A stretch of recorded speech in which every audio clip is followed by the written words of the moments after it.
Hello guys, welcome back to the IT society. तो यार काफ़ी सारे कमेंट्स आए थे कि बीजीपी पे एक सीरीज़ स्टार्ट करते हैं। तो हेयर आई एम। बीजीपी पे एक न्यू सीरीज़ स्टार्ट कर रहे हैं जिसमें हम बेसिक्स कवर करेंगे। बीजीपी क्या है, what are the path attributes, what how path manipulation is done, ठीक है, और काफ़ी सारी चीज़ें। तो चलो शुरू करते हैं। ओके। तो बीजीपी स्टार्ट करने से पहले थोड़ा-सा फ्लैशबैक में चलते हैं। फ्लैशबैक ऐज़ इन पहले हम डायनामिक राउटिंग समझ लेते हैं कि डायनामिक राउटिंग के टाइम पे हमने कुछ कैटेगरीज़ डिफ़ाइन करी थी। दैट इज़ कि आईजीपी होता है और एक ईजीपी होता है, interior gateway protocol and exterior gateway protocol. अब इंटीरियर गेटवे प्रोटोकॉल के अंदर हमारे पास 3 कैटेगरीज़ आ जाती हैं। DVRP distance vector routing protocol, link state routing protocol और एक हाइब्रिड डीवीआरपी और लिंक स्टेट के कुछ फीचर्स को मिला के बनाई गई थी। ठीक है? तो अब अगर हम डीवीआरपी की बात करें तो डीवीआरपी के अंदर हमारी रिप आ जाती है और आईजीआरपी आ जाती है, राउटिंग इन्फॉर्मेशन प्रोटोकॉल और इंटीरियर गेटवे राउटिंग प्रोटोकॉल। दोनों ही अब ज़्यादा यूज़ होती नहीं है, ठीक है? क्योंकि इनके नए वर्जन्स आ गए हैं, रिप का V2, V3 आ गया है, ठीक है? और आईजीआरपी को एनहांस करके बना दिया गया है, enhanced IGRP, enhanced interior gateway routing protocol, ठीक है? तो लिंक स्टेट के अंदर हमारे पास ओएसपीएफ आ जाता है, आईएसआईएस आ जाता है और हाइब्रिड के अंदर आ जाता है हमारा ईआईजीआरपी। तो ये थी हमारी interior gateway protocol. Interior gateway protocol मतलब जो हमारे एक एएस नंबर के अंदर-अंदर काम कर रही है। अब as number can be anything, मतलब जहाँ पे हम सेम तरीके की राउटिंग कर रहे हैं या फिर एक तरीके का कंपनी का इंटरनल नेटवर्क कह लो, ठीक है? तो दैट इज़ समथिंग जिसके अंदर आईजीपी चलता है विदिन एन एएस नंबर, ठीक है? अब हमारे पास दूसरी कैटेगरी आ जाती है, that is EGP, interior exterior gateway protocol. Exterior gateway protocol के अंदर एक ही कैटेगरी है, that is path vector. Path vector category के अंदर हमारे पास एक प्रोटोकॉल है, दैट इज़ हमारी बीजीपी, बॉर्डर गेटवे प्रोटोकॉल। तो सबसे बड़ी ख़ासियत इसकी यही है कि इसको एक्सटीरियर क्यों कह देते हैं, क्योंकि ये एएस के बाहर भी काम करती है, ठीक है? विदिन एएस भी काम करवा सकते हैं हम और एएस के बाहर यानी बिटवीन मल्टीपल एएस भी काम कर सकते हैं। जैसे यहाँ पे अगर एएस 1 चल रहा है और यहाँ पे एक ऑटोनोमस सिस्टम 2 चल रहा है, तो इन दोनों के बीच में राउटिंग या कम्युनिकेशन करवाने के लिए we can use our BGP, ठीक है? तो आगे चलते हैं, ठीक है? तो ये हमारे कुछ फीचर्स हैं बीजीपी के, एक-एक करके पढ़ लेते हैं। बेसिक ही है, कुछ ज़्यादा इसमें है नहीं। Like BGP is an EGP protocol, it can form neighborship between 2 different ASs. इतनी बात तो हम बात कर ही चुके हैं कि भाई 2 डिफरेंट एएसएस के बीच में अगर हमें नेबरशिप बनानी है, राउटिंग की इन्फॉर्मेशन चेंज करनी है, एक्सचेंज करनी है, तो वी कैन यूज़ बीजीपी, ठीक है? अब BGP is a path vector routing protocol. Path vector routing protocol क्यों? क्योंकि it uses multiple path attributes to determine the best path. अगर हम ओएसपीएफ की बात करें, तो ओएसपीएफ में भी एक एल्गोरिथम यूज़ हो रहा था या फिर एक पाथ एट्रीब्यूट यूज़ कर रहा था वो, that was its own metric या कॉस्ट कह लो, ठीक है? और उस कॉस्ट को कैलकुलेट करने का एक उसका अपना फ़ॉर्मूला था और वो जो एल्गोरिथम यूज़ करता था that was shortest path first या डिस्ट्राज़ एल्गोरिथम भी जिसको कहते थे। ठीक है? तो ऐसे ईआईजीआरपी भी एक एल्गोरिथम और एक कुछ एट्रिब्यूट्स यूज़ करता है कॉस्ट कैलकुलेट करने के लिए, ठीक है? तो BGP has its own multiple path attributes to determine the best path और इसकी सबसे बड़ी एडवांटेज क्या है? It is highly scalable. अब ओएसपीएफ या बाकी जरी सारी जो हमारी राउटिंग प्रोटोकॉल्स थी, मेनली आईजीपी की जो राउटिंग प्रोटोकॉल्स हैं हमारे पास, ठीक है? उनकी यही लिमिटेशन थी कि वो ज़्यादा स्केलेबल नहीं थी। मतलब उनके अंदर हम 1000, 1 लाख के आसपास रूट्स डाल सकते थे उनकी राउटिंग टेबल के अंदर। बट अगर हमें ओवर द इंटरनेट कम्युनिकेशन करवाना है, ठीक है? Over the internet there are multiple routers, ISPs के पास इतनी सारी इन्फॉर्मेशन होती है, काफ़ी सारी चीज़ें होती हैं। तो अगर हमें उनके बीच कम्युनिकेशन करवाना है, तो IGP protocols were not able to handle these many routes. IP addresses या राउटिंग टेबल उनका इतने ज़्यादा रूट्स हैंडल नहीं कर पा रहा था। तो उस केस में what we were doing was we invented या we created BGP या we used BGP because it was able to handle lakhs of routes in its BGP table. BGP table के अंदर बहुत सारे रूट्स इस्टेब्लिश कर सकते हैं. अब it uses TCP port number 179. BGP uses TCP protocol, यानी कि लेयर 4 पे ये TCP यूज़ करती है. यानी BGP कौन सी लेयर की प्रोटोकॉल है हमारी? इट इज़ लेयर 7 प्रोटोकॉल, जो लेयर 4 पे यूज़ करती है TCP पोर्ट नंबर 179. अब क्योंकि ये TCP यूज़ करती है, it is a reliable protocol. अब रिलायबल है, TCP यूज़ हो रहा है, तो यानी क्या होगा? सबसे पहले एक कनेक्शन एस्टैब्लिश होगा, यानी थ्री वे हैंडशेक भी होगा. और इस थ्री वे हैंडशेक की वजह से it is considered to be the most reliable protocol then every other routing protocol. ठीक है. It is a classless routing protocol. Same. ठीक है. अब ये दो एडी वैल्यूज़ यूज़ करते हैं. एडी वैल्यूज़ हमारी एडमिनिस्ट्रेटिव डिस्टेंस, आई होप आप लोगों को याद होगा. ठीक है. तो एडी वैल्यूज़ यहाँ पे दो यूज़ करती है. IBGP के लिए AD value is 200 and for EBGP the AD value is 20. अब IBGP है हमारा इंटरनल BGP और EBGP हमारा एक्सटर्नल BGP.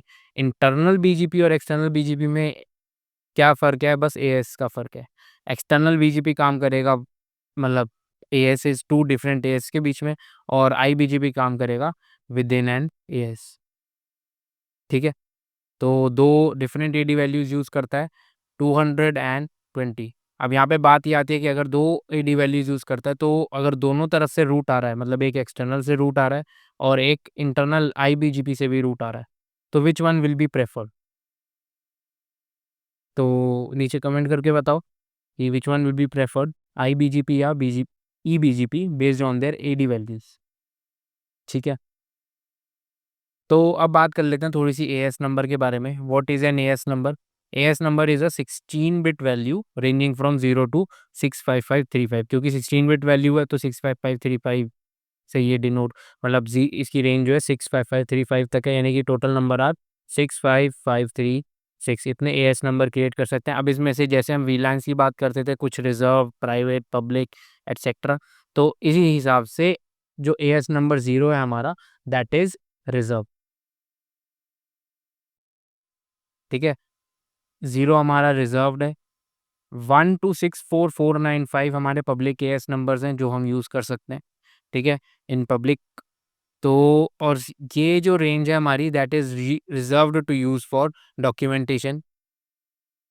ये AS number is used reserved for private, and last is also reserve. तो जो हमारे यूज़ कर सकते हैं, दैट इज़ दिस रेंज और दिस रेंज. ठीक है.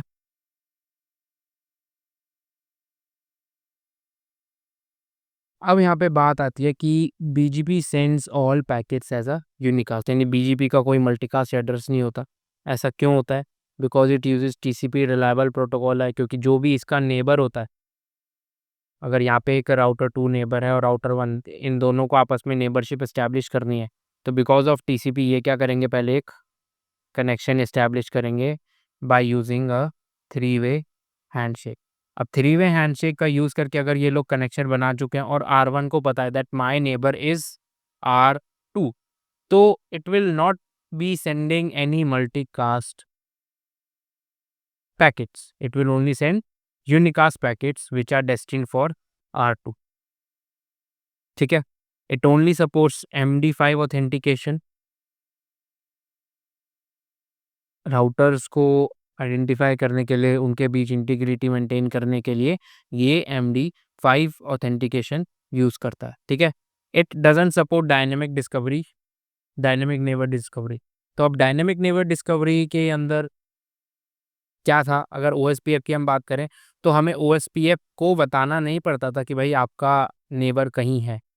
ठीक है. अगर ये हमारी कोई टोपोलॉजी थी, ऐसे राउटर लगे हुए थे, हम राउटर पे OSPF इनेबल करते थे, तो OSPF क्या करता था? मल्टीकास्ट पैकेट्स भेजना शुरू कर देता था अपने एड्रेस पे फॉर डायनेमिक नेबर डिस्कवरी. मतलब वो अपने नेबर्स खुद ही डिस्कवर करना स्टार्ट कर देता था. यहाँ से मैसेजेस भेज के स्विच क्या करता था? उनको फॉरवर्ड करता था. अगर R3 और R2 पे OSPF इनेबल होता था, तो वो क्या कर देते थे? इसका रिस्पॉन्ड कर देते थे, और फिर ऐसे नेबरशिप बन जाती थी. करेक्ट? बट बीजीपी के अंदर ऐसा नहीं होता। BGP only supports static neighbour discovery. मतलब स्टैटिक नेबर डिस्कवरी का मतलब ये है कि अगर R1 है और R2 है, तो हमें R1 पे भी मैनुअली बताना पड़ेगा कि भाई आपका नेबर इज़ R2, और R2 पे भी मैनुअली बताना पड़ेगा कि योर नेबर इज़ R1।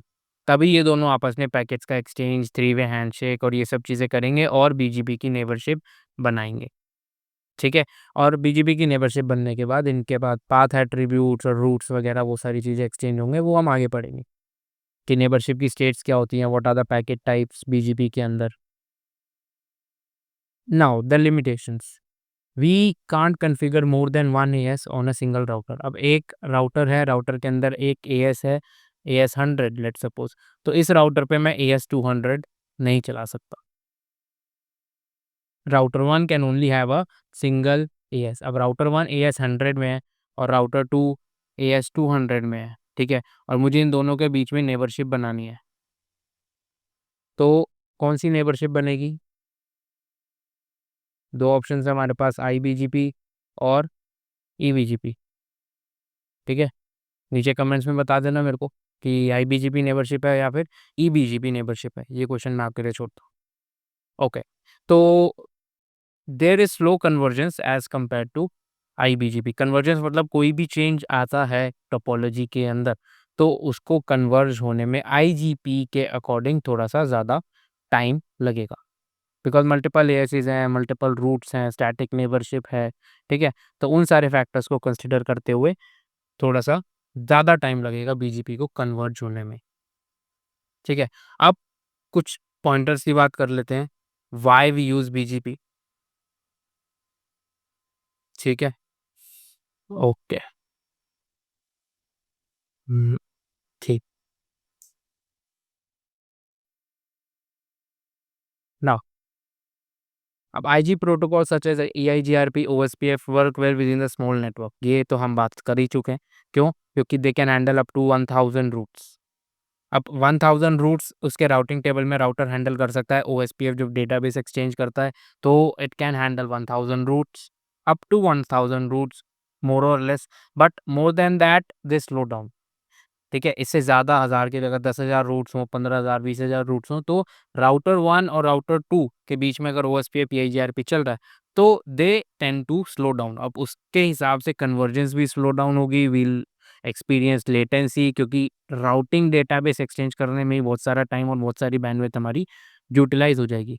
तो यहाँ पे बीजीपी का प्लस पॉइंट इज़ कि BGP can handle lakhs of routes and its built for big networks. Big networks कौन से? हमारे आईएसपी साइड के बिग नेटवर्क्स, क्योंकि आईएसपीज़ के पास बहुत सारे रूट्स होते हैं, ठीक है? हमारा कोई लार्ज स्केल नेटवर्क है, उसके लिए हम बीजीपी यूज़ करते हैं। एक्सटर्नल हमें इंटरनेट पर कॉन्फ़िगरेशन करनी है, एसडीवैन कॉन्फ़िगरेशन करनी है, तो for that we require BGP, ठीक है? We can not forward one ISPs default route to another if you are using more than one ISP. अब इसका सिंपल सा मतलब ये है, अब आईएसपी है, अगर इफ वी आर आईएसपीज़, यहाँ पे हमारे पास 2 आईएसपी हैं, लेट्स सपोज़ आईएसपी 1, आईएसपी 2, और यहाँ से कोई हमारा नेटवर्क कनेक्टेड है, लेट्स सपोज़ R1, और ये हमारा इंटरनल नेटवर्क है। अब R1 क्या करेगा? R1 तो हमारा गेटवे है। अब गेटवे तो डिफ़ॉल्ट रूट आईएसपी पे कॉन्फ़िगर कर ही सकता है, but ISP can not configure a default route towards ISP 2। ISP और आईएसपी 1 और आईएसपी 2 के बीच में हमको राउटिंग के डेटाबेसेस एक्सचेंज करवाने ही पड़ेंगे with the help of BGP. BGP will be the one जो इनके बीच में डेटाबेसेस एक्सचेंज करवाने के लिए रिस्पॉन्सिबल होगा, और क्योंकि ये दोनों आईएसपीज़ हैं, तो इनका राउटिंग डेटाबेस भी बहुत ज़्यादा हैवी होगा। ठीक है? We can not configure default route कि यहाँ पे मतलब आईएसपी 2 से मैं 10 रूट्स ले लेता हूँ और बाकी के लिए मैं डिफ़ॉल्ट रूट कॉन्फ़िगर कर देता हूँ कि बाकी कुछ भी आएगा तो आईएसपी 2 पे फॉरवर्ड हो जाएगा। That is not possible. ठीक है?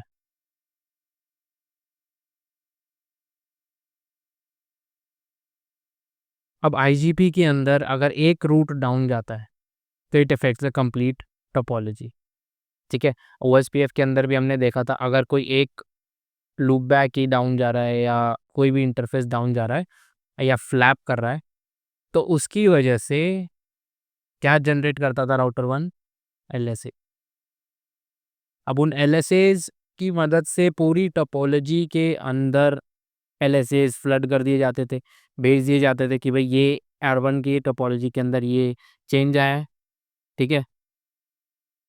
अगर ऐसा है तो R2 में भी कुछ चेंज आएगा, फिर R3 पर भी ये LSA पहुंचेगा, वो टोपोलॉजी पे डिपेंड करेगा, ठीक है। और अगर LSAs के ऊपर you want a complete video तो मेरे को बता देना कमेंट्स के में। I will make a complete video on LSA 1 to LSA 5, ठीक है, कि OSPF के LSAs कैसे काम करते हैं विद प्रैक्टिकल। डन। तो आगे चलते हैं। बट अगर इन BGP it only affects the near by routers keeping the rest of the network stable.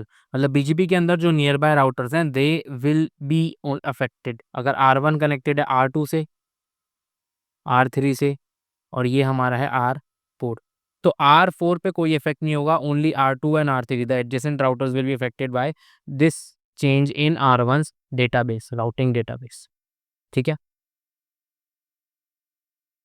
When you have multiple ISP links, BGP lets you control paths, backups, avoiding routing loops, ठीक है। ये सब हम बातें करेंगे, बाद में बात करेंगे कि how we can control paths और बैकअप रूट्स वगैरह पे हम कैसे काम कर सकते हैं, ठीक है।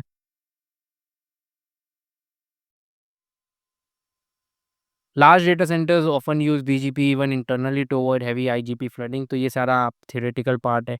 BGP handles scale better in dense networks, it conserves bandwidth, BGP only send updates when the route changes, no constant broadcasts like IGP, ठीक है। डेटाबेस रेगुलरली फ्लड नहीं होता, जब कोई चेंज आता है तभी डेटाबेस आगे जाता है, and it only sends a keep alive message for its neighbours. बहुत ही लाइट वेट एक पैकेट होता है जिससे बस पता रहता है कि हाँ उसका neighbour is alive and functioning well, and it integrates with more security methods like RPKI to help prevent route hijacks and leaks, ठीक है। So RPKI, what is RPKI, ये हम बाद में बात करेंगे इन सिक्योरिटी। तो इतना काम था हमारा BGP का। तो अब आगे बात करते हैं। तो नेक्स्ट वीडियो में we'll understand about the BGP packets, कि BGP के पैकेट्स कौन कौन से थे, ठीक है। उसके बाद हम बात करेंगे BGP के नेबरिंग स्टेट्स की, कि BGP की कौन कौन सी नेबर स्टेट्स होती हैं। उसके बाद हम आएंगे पाथ एट्रीब्यूट्स पे, ठीक है। तो चलो, ओके, मिलते हैं नेक्स्ट वीडियो में। Okay दोस्तों, thanks for watching. Don't forget to like the video, subscribe to my channel and press the bell icon. चलो मिलते हैं।